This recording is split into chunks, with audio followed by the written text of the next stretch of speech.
So this is the first day of this first half of Chapter 8.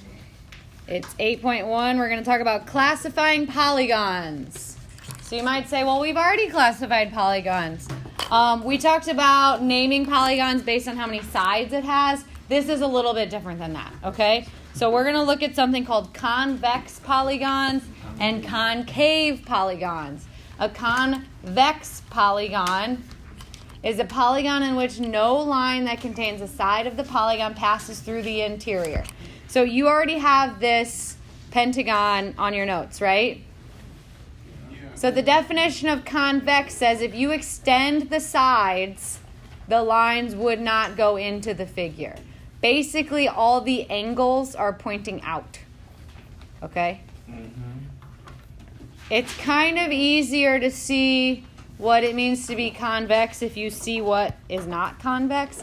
So a concave polygon, it's where one of those sides or two of the sides meet and it kind of points inward. Okay, that's kind of the easier way to think of it. But the formal definition is a polygon in which a line that connects a side of the polygon passes through the inside. So if you take a side and you extend it and you end up inside the figure, that's a concave. The way I keep these straight is I always think of like if you squeezed it a little bit, this one would like cave in, right? Yeah. It would cave, concave in.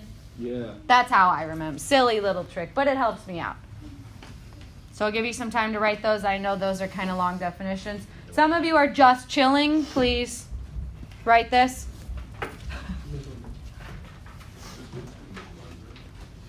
An equilateral polygon, very similar to the idea of an equilateral triangle where all the sides are the same.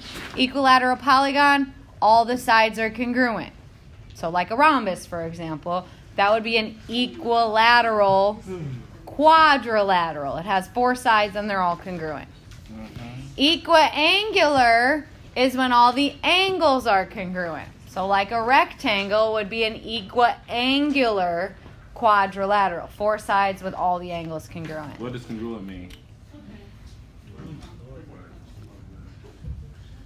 And a regular polygon is both equilateral and equiangular. So if all the sides are the same and all the angles are the same, it's called regular. And for anyone that has not been listening for the past 6 months, the word congruent means they have the same measure. Example 1 says, explain whether the polygon is convex or concave, then decide, is the polygon equilateral, equiangular, regular, or neither? Convex, equilateral. It is convex because if you extend the sides, none of them would go into the figure. Equilateral means all of the sides are congruent. Are these all congruent? Yes. No. These two are congruent. These two are congruent, but they're not all congruent to one another.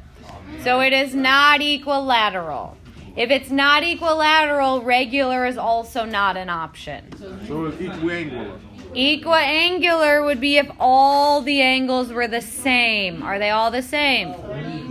So this is neither. This is a convex neither.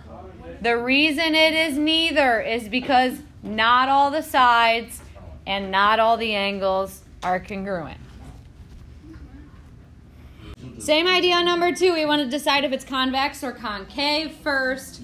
Then you want to decide if it's equilateral, equiangular, regular, or none of those things. Concave. I agree. It is concave because if I extended this side length, I would end up inside the figure. Or you could think of it as it's like pointing in. Equilateral. It would cave in if you gave it a little pinch, all right? And it is equilateral. Why is it equilateral? Because it matched the equilateral one. All the sides are congruent. Thank you. Pac-Man. That's fortune cookie. It does. Okay, thank you. So all the sides are Congruent. congruent. So it's a convex. Concave. So it's concave because of, like you said, it looks kind of like a Pac-Man, right? You got the mouth coming in. Yeah. And it's what? Equilateral. Equilateral. Very good. Because all sides are congruent. Again, your notes did not have all the sides marked as congruent. If they're not all marked congruent, you can't assume they're congruent. So make sure you're putting all the marks that my diagram has into your notes. Okay? Your notes are not complete. I assume that it will. All right. Number 4. Same idea. Convex, concave, and then equilateral, equiangular, regular, or neither? It's regular. It is regular. It is convex. Convex. Why is it regular?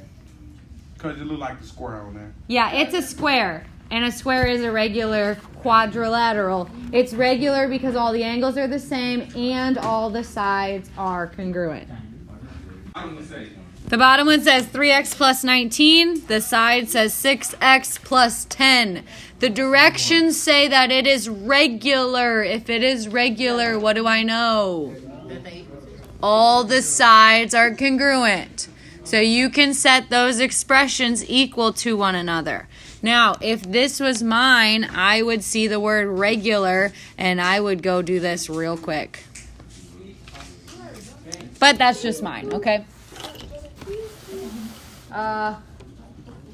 Yours already has the square, but yeah, I would mark everything congruent as soon as you see the word regular. So it's supposed to be the little hoops or the squares.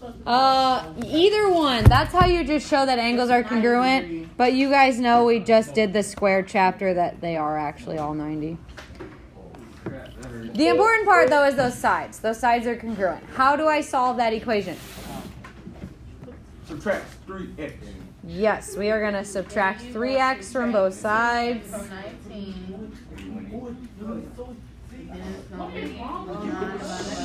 Guys, quiet down. 3 is our answer. We have a regular, what is this, pentagon? What do I know? Hexagon has 6 sides. Pentagon, 5 sides. All right, either way, what do I know about the angles of a regular polygon? They're congruent, so I am going to set 10x plus 8 equal to 108. Clearly, x equals 10. So yeah, you're going to subtract 8, divide by 10, and as you said, x clearly equals 10. That is actually the last example for today. I know. So this chapter starts out, I would say, a little on the slower side. It does pick up pretty quickly. You do have a quiz next week, and there's a lot more challenging material on the quiz than we covered today. So just be aware, it's coming.